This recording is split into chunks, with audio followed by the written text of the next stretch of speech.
Welcome back to Blood Moon, Rise of Chen. Viewer discretion is advised. The forest was too quiet. Chen felt it before he understood it. The wind moved through the trees, but the leaves did not whisper. The night insects had fallen silent. Even the earth beneath his boots felt tense, as if something beneath the soil was holding its breath. He stood at the edge of the clearing outside the Jade Fang territory, his senses stretched wide, every nerve tuned to the darkness. Malin stepped beside him, her expression sharp but controlled. "You feel it too," she said quietly. Kai nodded. "This is not normal." The moon hung swollen and pale above them, casting silver across the clearing. It should have felt empowering. Instead, it felt like exposure. A trap. Kai closed his eyes and let his awareness expand. He felt the faintest tremor beneath the ground.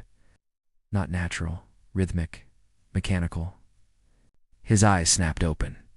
"Get down," he shouted. The explosion tore the clearing apart.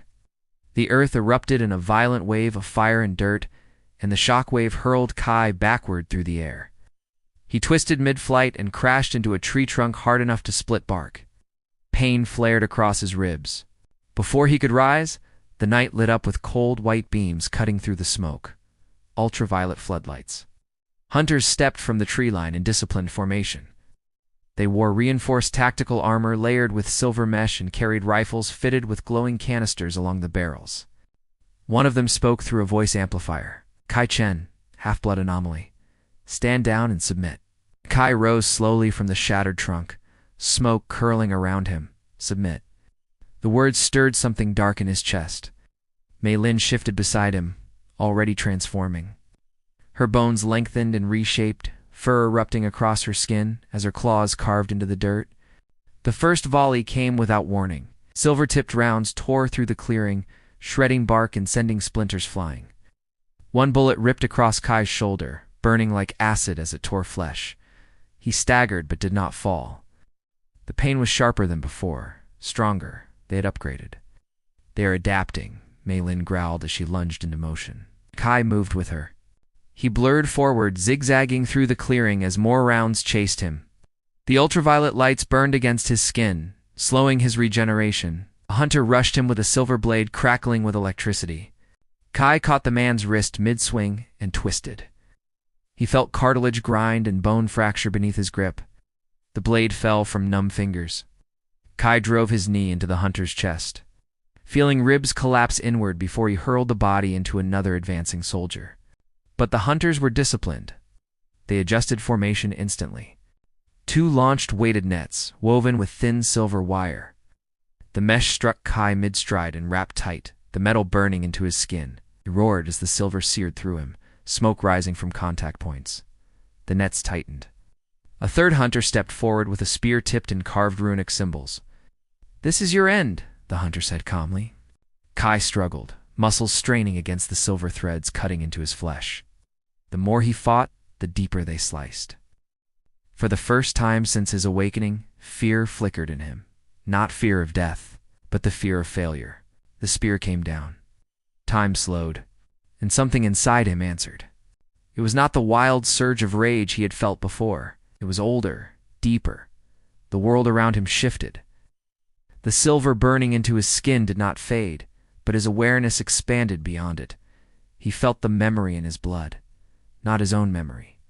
His father's. He saw flashes in his mind. An ancient battleground beneath a red moon. A towering wolf with eyes like molten gold, standing against 3 clan alphas at once. Silver weapons embedded in his flesh, yet he did not fall. His father's voice echoed in the depths of his consciousness. "Pain is not your enemy. It is a threshold." The spear struck Kai's chest. Instead of piercing flesh, it shattered. A shockwave exploded outward from Kai's body, not of force, but of resonance. The silver nets vibrated violently, then disintegrated into glittering fragments. The ultraviolet lights flickered and burst. Kai stood in the center of the clearing, breathing hard. His eyes were no longer their usual silver gray. They burned gold, controlled, ancient. The hunters hesitated. Their leader stepped forward again, this time with uncertainty. Kai stepped forward. The ground cracked beneath his foot. He moved without conscious thought, driven by instinct older than his own life. He closed the distance to the nearest hunter in a blur and struck with an open palm. The impact did not merely bruise. It released that same resonant force into the man's armor. The reinforced plating crumpled inward as if struck by a collapsing wall. Kai pivoted, seized another attacker, and drove him into the dirt with enough force to crater the earth. He felt the impact travel through the man's spine. More hunters rushed him together. Kai met them head-on. He ducked beneath a blade, twisted, and swept his leg with precise martial control. As the hunter fell, Kai drove his elbow downward into the man's shoulder joint, dislocating it completely. Malin fought nearby with feral elegance, her claws tearing through armor seams, her movements fluid and deadly. But Kai was no longer fighting as he had before. He was not reacting. He was reading. Every movement of the hunters felt slower to him. Every shift in muscle tension telegraphed their next strike. He could feel their fear beginning to ripple through the formation. A hunter fired a close-range blast directly at his face.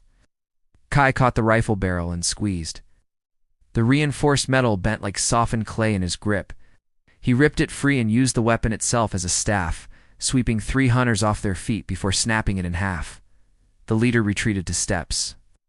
"This is not possible," he whispered. Kai advanced. The golden glow in his eyes dimmed slightly, but the pressure in the air around him intensified. "Who sent you?" Kai demanded. The leader hesitated only a second. "Your bloodline must be erased." That answer hit harder than any silver weapon. "Who?" Kai repeated, stepping closer. The hunter's jaw tightened. "You were never meant to exist." Before Kai could seize him, the hunter triggered something at his collar. An explosion erupted outward, engulfing the man in a burst of fire and smoke. When the smoke cleared, the hunter was gone, reduced to ash, self-termination. The remaining hunters retreated with precision, smoke grenades flooding the clearing as they withdrew. Within seconds, they were gone. Silence returned. But it felt different now, heavier. Malin approached slowly, her wolf form shifting back into human shape. "Kai," she said carefully, "what did you do?" Kai looked down at his hands. The golden light had faded, leaving only faint warmth beneath his skin. "I do not know," he admitted. But deep down, he understood one thing. That power had not come from rage. It had come from inheritance. They returned to the hidden clan chamber before dawn. Word spread quickly. By the time Kai entered the council hall, every clan representative was present. Elder Zhao, of the Iron Crescent, studied him with narrowed eyes. "We felt it," the Surge Zhao said. "It was not ordinary transformation," added the Crimson Talon Alpha. Kai stood in the center of the chamber, still marked by silver burns that had not yet fully healed. "The hunters have adapted," Kai said evenly. "They knew exactly where to strike. They had enhanced weapons and countermeasures designed for me." "And yet you survived," Zhao observed. "How?" Kai hesitated, could feel the weight of every gaze in the room. "I accessed something tied to my father." Murmurs rippled through the chamber. Zhao's expression hardened. "Your father was a destabilizing force among the clans. His strength challenged the old balance." "He fought alone," Kai replied. "Against 3 alphas at once. That is precisely the problem," Zhao snapped. Malin stepped forward. The hunters called his bloodline an anomaly. "They are not only targeting Kai, they are targeting anyone connected to that legacy." Silence followed. Kai looked around the chamber. "For years, you feared what my father represented. But tonight, I learned something important. His power was not reckless. It was controlled, intentional." Zhao studied him carefully. "And you believe you can wield it safely?" Kai met his gaze without flinching. "I believe it may be the only thing that keeps us alive."